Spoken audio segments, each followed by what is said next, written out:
जनहित दल के राष्ट्रीय अध्यक्ष अंशुमान जोशी ने आज दिल्ली के सिविल डिफेंस कर्मचारियों को लेकर एक प्रेस वार्ता करते हुए उनको न्याय दिलाने के लिए भारतीय जनता पार्टी से नई दिल्ली लोकसभा प्रत्याशी बांसुरी स्वराज, जो कि सुप्रीम कोर्ट की सीनियर वकील हैं, उनकी देखरेख में सिविल डिफेंस कर्मचारियों के पक्ष में एक केस दायर करवाया है, ताकि जनहित दल दिल्ली के द्वारा सिविल डिफेंस कर्मचारियों को उनकी नौकरियां वापस दिलाई जा सके। वहीं जनहित दल के राष्ट्रीय अध्यक्ष अंशुमान जोशी ने दिल्ली सरकार पर आरोप लगाते हुए कहा कि जिस तरह से दिल्ली के सिविल डिफेंस कर्मचारियों को बेरोजगार किया गया है, यह सरासर सिविल डिफेंस कर्मचारियों के साथ गलत किया गया है। सर, आज की प्रेस कॉन्फ्रेंस रखी, किन मुद्दों को लेकर रखी? देखिए, आज हम लोगों ने एक प्रेस कॉन्फ्रेंस रखी है हमारी पार्टी जनहित दल में, एंड हमारे साथ हमारे अशोक चौहान जी, हमारे राष्ट्रीय महासचिव, पूर्व एमएलए हैं अम्बेडकर नगर विधानसभा से। साथ में हमारे धर्मेंद्र कोहली जी हैं, पूर्व विधायक हैं सीमापुरी विधानसभा से, और हमारी पार्टी के राष्ट्रीय महासचिव है। पीछे हमारी पार्टी के उपाध्यक्ष तिवारी जी बैठे हैं, और हमारे साथ में सिविल डिफेंस वॉलंटियर्स का जो नेतृत्व कर रहे हैं इलियास भाई हैं, साथ में दिनेश भाई हैं, साथ में जितने भी लोग हैं हमारे के सारे सिविल डिफेंस वॉलंटियर्स हैं। ये पिछले 7-8 महीने से त्रस्त हैं, परेशान हैं। ये पिछले 7-8 महीने से राजघाट के ऊपर, कभी दिल्ली सेक्रेटेरिएट के ऊपर धरना दे के बैठे हैं, और कई बार ये आम आदमी पार्टी के कई मंत्रियों के पास में, उनके मुख्यमंत्री आवास पे कईयों के पास जा चुके हैं और परेशान हो चुके हैं अपनी मुसीबत लेके। एक दिन 31 अक्टूबर का दिन था 2023 का। एक दिन सडनली एक आदेश आता है कि इन लोगों को सभी 10,792 इतनी संख्या के सिविल डिफेंस वॉलंटियर्स जो दिल्ली में कार्यरत थे, इन सब लोगों को निकाल दिया बिना किसी नोटिस के। दिल्ली सरकार ने इनको निकाल दिया। देखिए, इसके साथ में इन लोगों को गुमराह भी करा गया। आरोप प्रति आरोप का एक दौर चला।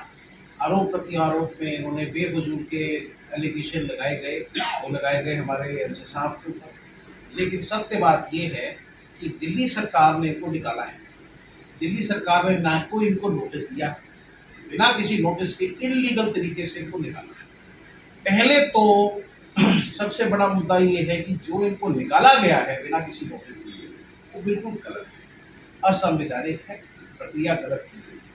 दूसरी बात ये है कि अगर दिल्ली सरकार इनको चाहती थी वापस रीइंस्टेट करवाना, तो माननीय हाई कोर्ट के अंदर उच्च न्यायालय में उन्होंने एक अपना रिप्लाई दिया। उस रिप्लाई के अनुसार उन्होंने इनको डिसोन किया है पूरी तरह से, और ये कहा है कि ये तो स्वयं सेवक थे। सत्य बात ये है कि स्वयं सेवक थे, तो इन स्वयं से, और ये आपदा में इनकी जरूरत अगर होती है, तो देखिए मैं आपसे क्वेश्चन पूछना चाहता हूँ, फिर आपने महीने के 28 दिन इनको 10 साल 11 साल से क्यों रखा? 2800 करोड़ रुपया आपने इसके अंदर बजट पिछले 10 साल का यूज़ किया है। तो मैं आपसे पूछता हूँ, जब 10 साल से चल ही रहा था, काम कर ही रहे थे, तो क्या जरूरत थी इनको निकालने की? फिर दिल्ली सरकार ने आदेश दिया इनको निकालने का। निकालने के बाद में अगर दिल्ली सरकार चाहती तो इनको रीइंस्टेट कर सकती थी। इनकी नौकरियां, उनके पास शक्तियां थी, भरपूर शक्तियां थी। वैसे भी ये सर्विसेज के अंदर नहीं आता है, कोई आईएएस ऑफिसर तो है नहीं, ना ही अंडर सेक्रेटरी थे, ना ज्वाइंट सेक्रेटरी थे, ना कोई और थे। तीसरा सबसे बड़ा मुद्दा ये है जो इनके लिए इम्पोर्टेंट था, वो ये था कि देखिए, इनको एक गुमराह करके राजेंद्र पाल गौतम जी ने एक रेजोल्यूशन मूव किया विधानसभा के अंदर। उस रेजोल्यूशन में उन्होंने आभार व्यक्त किया कि अगर इनको नहीं निकाला गया होता तो फिर ये महिलाओं की सुरक्षा कर सकते थे, बस के अंदर बस मार्शल्स, बहुत सारे प्रॉब्लम्स होती हैं उनसे बचा सकते थे। देखिए, इनको जो नौकरियों पर रखा गया था वो रखा गया था सिविल डिफेंस वॉलंटियर्स के तौर पे, लेकिन इनको जो कार्यरत किया गया था वो अलग अलग विभागों के अंदर इनको लगा दिया था। कहीं किसी डिपार्टमेंट में, कहीं किसी डिपार्टमेंट में, कहीं किसी डिपार्टमेंट में, और 4 घंटे की निःशुल्क सेवा इनको करनी पड़ती थी, जो कि कहीं ना कहीं आम आदमी पार्टी के लिए इनको करना ही पड़ता था किसी ना किसी कार्य में। तीसरी बात अब ये है, क्योंकि इन लोगों ने ऑलरेडी इनको निकाल दिया है नौकरियों से, आज ये स्थिति है कि कम से कम 13 से 14 लोग सुसाइड कर चुके हैं। ये वहाँ बैठे हैं, कोई आम आदमी पार्टी का मंत्री इनकी बात सुन के राजी नहीं है। सबसे बड़ी आज प्रॉब्लम ये है इन लोगों की कि इनके पास इतनी स्थितियां खराब हो गई हैं, इनकी घर की परिस्थितियां इतनी खराब हो गई हैं कि अपनी फैमिली को बिल्कुल भी ये मेंटेन नहीं कर पा रहे। नमस्कार साथियों, मैं दिनेश, एक बस मार्शल राजघाट डिपो में काम है। सबसे पहले मैं धन्यवाद करता हूँ जनहित दल के राष्ट्रीय अध्यक्ष जोशी जी का और पूर्व सांसद कोहली जी का, वो सांसद पूर्व एमएलए कोहली जी का। साथियों, और मैं अपने साथी, जो मेरे साथी हैं, अशोक पासवान है, अनिल कपूर है, टीटू है, मुकेश पाल है, यमिता थी, पपलेश था, किसी कारण से कुछ लोग नहीं आ पाए। और मैं उन लोगों का सबका भी धन्यवाद करता हूँ जो और साथी हमारे जैसे परमजीत जी हैं, सचिन जी हैं, वो भी धरने को चला रहे हैं। धरना चलाने की खाली रूपरेखा एक अलग अलग होगी, हम किसी और तरीके चला रहे हैं। हम लोग डोर टू डोर गए, आम आदमी पार्टी के गए, बीजेपी के गए, पर जो आज तक हमारा 6-7 महीने में जो हमारा साथ अंशुमन जोशी जी ने दिया वो किसी ने नहीं दिया।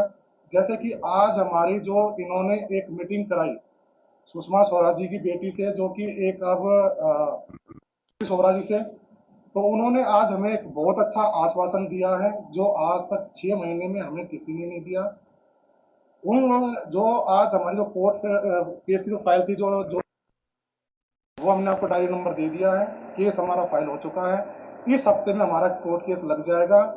तो मैं अपने बाकी साथियों से ये कहूंगा, जो हमने हजारों लोगों की जो साइन कराए थे, हमने किसी का डॉक्यूमेंट्स नहीं लिया, किसी से पैसे नहीं लिए, वो सारी चीजें जोशी जी के उससे हुई हैं। किसी से हमने कोई पैसा नहीं, हम जोशी जी के सामने ये बात ऑन मीडिया बता रहे हैं कि हमने किसी बच्चे से कोई पैसा नहीं लिया। सिर्फ जोशी जी ने अपने कंधे पे रख के वो आप लोगों की नौकरी बहाली कराने के लिए और ये वादा किया कि 60 साल की नौकरी आपको दिला के ही रहेंगे। जनहित दल के अध्यक्ष अंशुमान जोशी ने दिल्ली के हजारों सिविल डिफेंस कर्मचारियों को दिल्ली के आने वाले 2025 के विधानसभा चुनाव से पहले उनकी नौकरियां वापस दिलाने का आश्वासन भी दिया। इस मौके पर जनहित दल के राष्ट्रीय अध्यक्ष अंशुमान जोशी के साथ दिल्ली के कई सिविल डिफेंस कर्मचारी उपस्थित रहे। ब्यूरो रिपोर्ट, राष्ट्र सर्च न्यूज़ दिल्ली, देश की आवाज़। ऐसे ही अपने क्षेत्र व अपने आसपास की खबरों, देश दुनिया की ताज़ा तरीन सभी खबरों को देखने के लिए देखते रहिए राष्ट्र सर्च न्यूज़ चैनल। खबरों की लेटेस्ट अपडेट पाने के लिए हमारे चैनल को लाइक व सब्सक्राइब करना ना भूलें और कमेंट के द्वारा खबर के प्रति अपनी राय जरूर दें।